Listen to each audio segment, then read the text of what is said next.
N. Chandrababu Naidu, the Telugu Desam Party president and former Chief Minister of Andhra Pradesh, has been arrested by the Nandyal police in the early hours of Saturday. Chandrababu Naidu, former Chief Minister of Andhra Pradesh, has been arrested. Chandrababu Naidu's arrest. Former Chief Minister of the state, Chandrababu Naidu, has been arrested by the state police.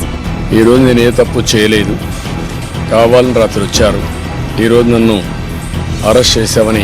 Hey guys, ఎలా ఉన్నారు? ఇంకా కొద్ది నెలల్లో elections రాబోతున్నాయి. దేశంలో politics మంచి వేడి మీద ఉన్నాయి. మన ఆంధ్రాలో అయితే ఇంకా వేడి మీద ఉన్నాయి. టీడీపీ అధినేత మాజీ సీఎం చంద్రబాబు నాయుడు గారిని అరెస్ట్ చేయడంతో ఆ వేడి ఇంకా ఎక్కువైందనమాట.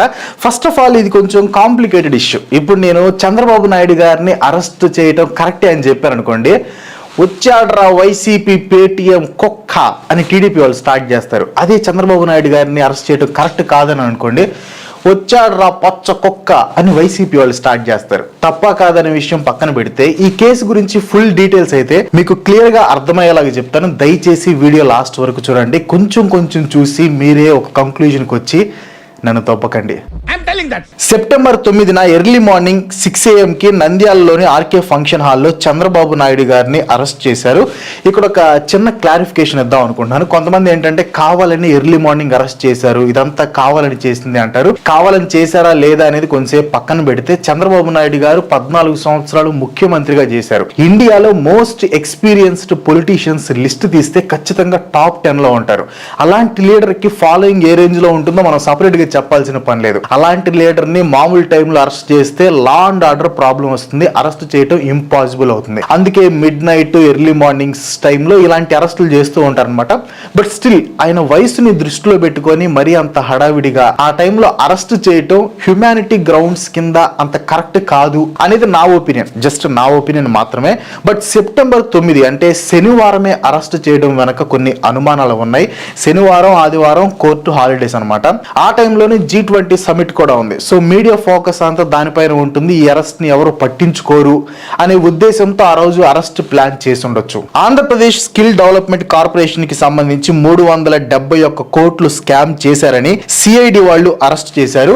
ఈ 371 కోట్లలో 330 కోట్లు యాక్చువల్ కాస్ట్ అనమాట. మిగతా 41 కోట్లు వచ్చేసి జిఎస్టీ బాగా గుర్తుపెట్టుకోండి, ఎందుకంటే ఈ కేసు బయటకు రావడానికి అదే మెయిన్ రీజన్. ఆ విషయం ఏంటో మీకు ముందు క్లియర్ గా అర్థమవుతుంది. సిఐడి వాళ్ళు అంటున్న స్కిల్ డెవలప్మెంట్ స్కామ్ ఏంటి అని తెలుసుకునే ముందు అసలు చంద్రబాబు నాయుడు గారి పైన పెట్టిన సెక్షన్స్ ఏంటో ఒకసారి చూద్దాం. అప్పుడు మీకు బాగా క్లారిటీ వస్తుంది. మీరు స్క్రీన్ మీద చూస్తున్నారు కదా, ఇది సిఐడి వాళ్ళు ఇచ్చిన డాక్యుమెంట్. ఇక్కడ మీరు సెక్షన్స్ చూడొచ్చు, చాలా ఉన్నాయి. టకటగా చెప్తాను చూడండి. సెక్షన్ 120B అంటే క్రిమినల్ కాన్స్పిరసీ, తెలుగులో చెప్పాలంటే నేరపూరిత కుట్ర. And section 166 public servant disobeying a direction of the law, ప్రభుత్వ సేవకుడు చట్ట నిర్దేశాన్ని ఉల్లంఘించడం. Section 167 public servant framing and incorrect document with intent to cause injury, ప్రభుత్వ సేవకుడు గాయం కలిగించే ఉద్దేశంతో తప్పుడు పత్రాలని రూపొందించడం. Section 418 cheating with knowledge that wrongful loss may ensue to person whose interest offender is bound to protect just like criminal case అనమాట. And section 420 cheating and డిస్హానెస్ట్లీ inducing delivery of property, మోసం చేయటం మరియు నిజాయితీ లేకుండా ఆస్తి పంపిణీని ప్రేరేపించడం. అండ్ సెక్షన్ 465 ఫోర్జరీ అంటే నకిలీ డాక్యుమెంట్స్ సృష్టించడం, ఇలాంటివి వస్తాయి అనమాట. అండ్ సెక్షన్ 468 ఇది కూడా ఫోర్జరీ కిందకే వస్తుంది. సెక్షన్ 471 నకిలీ పత్రాలని నిజమైనదిగా ఉపయోగించడం. Section 409 criminal breach of trust by public servant అంటే పబ్లిక్ సర్వెంట్ లేదా బ్యాంకర్, వ్యాపారి లేదా ఏజెంట్ మొదలైన వారి ద్వారా నేరపూరిత విశ్వాస ఉల్లంఘన అనమాట. సెక్షన్ 201 ఎవిడెన్స్ డిస్ట్రాయ్ చేయటం. సెక్షన్ 109 నేరానికి ప్రేరేపించడం. సెక్షన్ 3435 ఒకే ఉద్దేశంతో క్రిమినల్ యాక్టివిటీ చేయటం అనమాట. ఇంకా కిందవి ప్రివెన్షన్ ఆఫ్ కరప్షన్ యాక్ట్ 1988 కి సంబంధించింది. ఆల్రెడీ మీకు బోర్డు కొట్టి ఉండేది, సో అవి ఎక్స్ప్లెయిన్ చేయను. వీటిలో ఏంటంటే కొన్ని నాన్ బెయిలబుల్ కేసెస్ ఉన్నాయి. ఇప్పుడు అసలు ఆంధ్రప్రదేశ్ స్కిల్ డెవలప్మెంట్ కార్పొరేషన్ అంటే ఏంటో చూద్దాం. యాక్చువల్ గా ఈ స్కిల్ డెవలప్మెంట్ స్కీమ్ అనేది మన్మోహన్ సింగ్ గారు ప్రైమ్ మినిస్టర్ గా ఉన్నప్పుడు తీసుకొని వచ్చారు. ఈ స్కీమ్ యొక్క ముఖ్య ఉద్దేశం ఏంటంటే 10th కానీ ఇంటర్ కానీ డిగ్రీ కానీ ఏదో ఒకటి చేసి ఖాళీగా ఉంటారు కదా, సింపుల్ గా చెప్పాలంటే అన్ఎంప్లాయిడ్ అనుకోండి, వాళ్ళకి ఏదో ఒక స్కిల్ మీద ట్రైనింగ్ ఇచ్చి తర్వాత వాళ్ళకి జాబ్స్ ఇవ్వటం లేదా బ్యాంక్ లోన్స్ ఇచ్చి బిజినెస్ పెట్టుకోవడానికి హెల్ప్ చేయటం ఈ స్కీమ్ యొక్క మెయిన్ గోల్ అనమాట. యాక్చువల్గా ఇది చాలా మంచి స్కీమ్, ఎందుకంటే ఇండియాలో చాలా మంది అన్ఎంప్లాయిడ్ గా ఉండటానికి రీజన్ ఏంటంటే సరైన స్కిల్స్ లేకపోవడం. సో వాళ్ళకి ఏదో ఒక స్కిల్ నేర్పిస్తే వాళ్ళ కాళ్ళ మీద వాళ్ళు నిలబడతారు. అండ్ ఇండియా అన్ఎంప్లాయ్మెంట్ రేటు కూడా తగ్గుతుంది. ఇది దేశవ్యాప్తంగా లాంచ్ చేసిన స్కీమ్ అనమాట. ఇన్ కేస్ మీరు కూడా ఏదైనా స్కిల్ నేర్చుకోవాలనుకుంటే నేను కంటెంట్ ఈజ్ కింగ్ అని ఒక కంటెంట్ రైటింగ్ కోర్స్ ని తయారు చేశాను అనమాట. అది తీసుకుంటే మీకు కంటెంట్ ఎలా రాయాలి, కొత్త కొత్త ఐడియాస్ ఎలా తెచ్చుకోవాలి, ఇంకా కంటెంట్ రైటింగ్ కి సంబంధించి చాలా విషయాలు దాన్ని చెప్పాను అనమాట.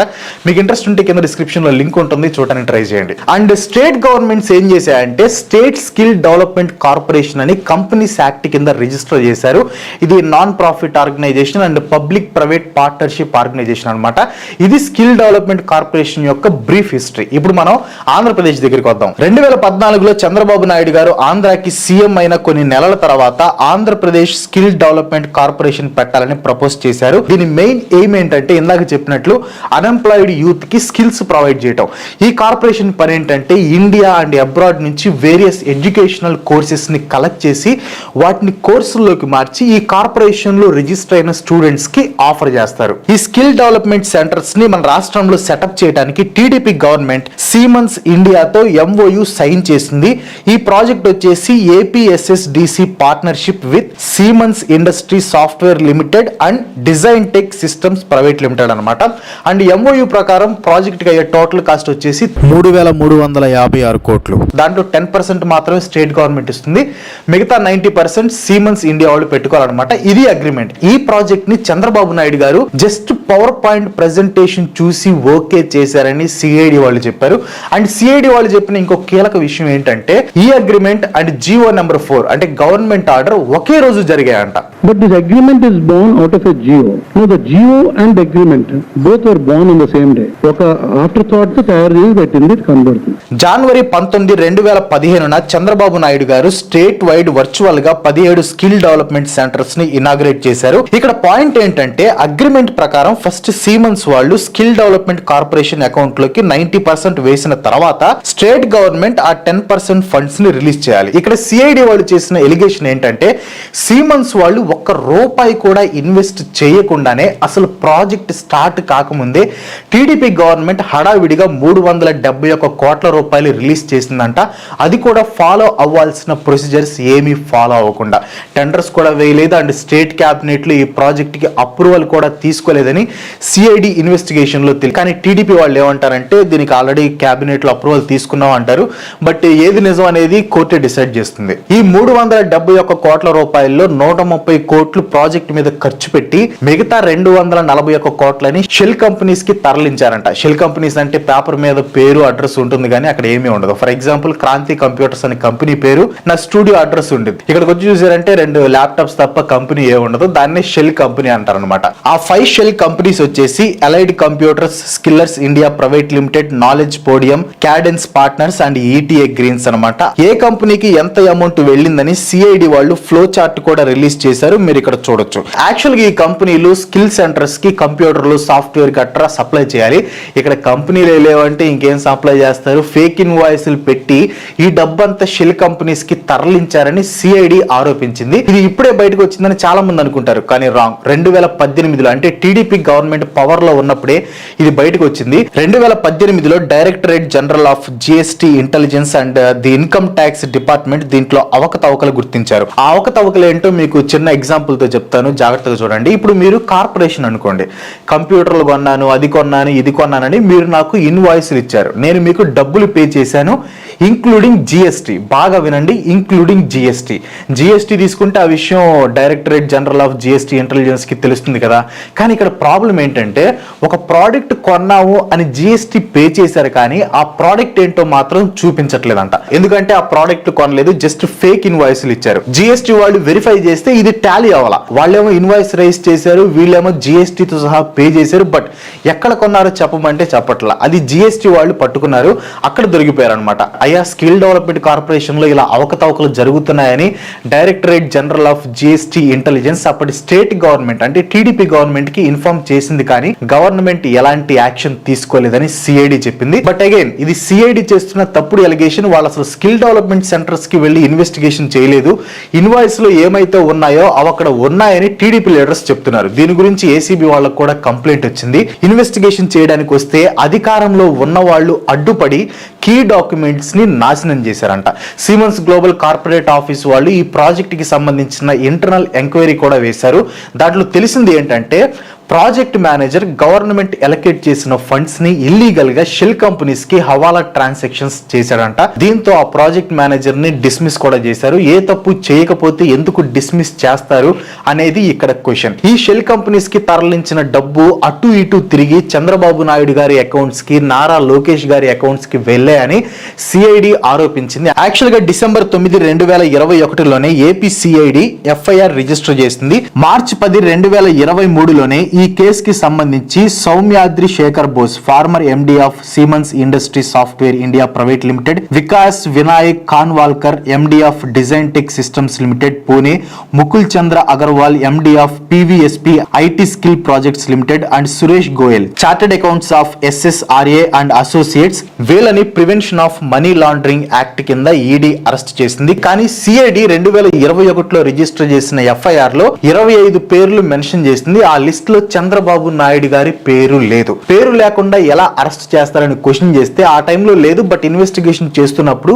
సిబిఎన్ గారి పాత్ర బయటపడింది. ఆ ఎవిడెన్స్ లు డైరెక్ట్ గా కోర్టులోనే ప్రొడ్యూస్ చేస్తామని సిఐడి సమాధానం ఇచ్చింది. చంద్రబాబు నాయుడు గారికి కూడా జ్యుడిషియల్ రిమాండ్ విధించారు. అయితే ఇవన్నీ తప్పుడు కేసులు మాత్రమే. కావాలని కక్ష సాధింపు చర్యలుగా వైసీపీ ప్రభుత్వం ఇలా చేస్తుందని టీడీపీ వాళ్ళు అంటున్నారు. 2 లక్షల మందికి ట్రైనింగ్ కూడా ఇచ్చాం, డబ్బులన్నీ షెల్ కంపెనీస్ కి వెళ్తే వీళ్ళకి ట్రైనింగ్ ఎలా ఇస్తామని టీడీపీ వాళ్ళు ప్రశ్నిస్తున్నారు కూడా. ప్రతి ఒక్కరికి ఒక ఫేవరెట్ పొలిటీషియన్ ఉంటారు, అది ప్రతి ఒక్కరి వ్యక్తిగతం. కానీ తెలుగులో ఒక సామెత ఉంటుంది, అందరూ దొంగలే దొరికితే అని. నా ఒపీనియన్ లో అసలు ఎలాంటి అవినీతి చేయని పాలిటీషియన్స్ చాలా అంటే చాలా తక్కువ మంది ఉంటారు.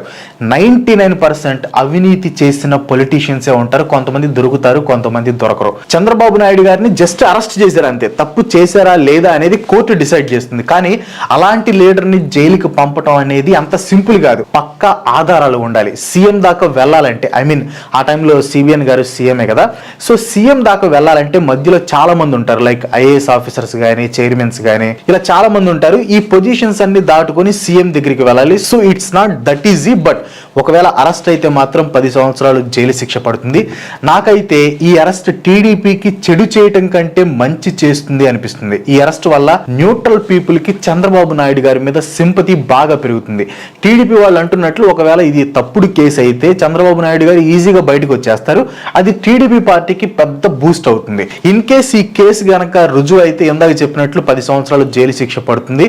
ఇప్పుడే మనం ఏం చెప్పలేం. Time and court will decide. And మీకేమనిపిస్తుందో కింద కామెంట్స్ లో చెప్పండి. ఇన్ కేసు నేను ఎక్కడైనా తప్పు చెప్పి ఉంటే దయచేసి కింద కామెంట్స్ లో బాబు నువ్వు ఈ తప్పు చెప్పావని చెప్పండి. ఖచ్చితంగా సరి చేసుకుంటాను. ఈ వీడియో మీకు ఇంపార్టెంట్ అనిపిస్తే మీ ఫ్రెండ్స్ అండ్ ఫ్యామిలీకి షేర్ చేయండి. అండ్ ఇలాంటి వీడియోస్ మరెన్నో చూడాలనుకుంటే వెంటనే మన ఛానల్ కి తప్పకుండా సబ్స్క్రైబ్ అవ్వండి. ఇంకో మంచి ఎపిసోడ్ తో మళ్ళీ కలుసుకుందాం. అంతవరకు సెలవు. Bye bye.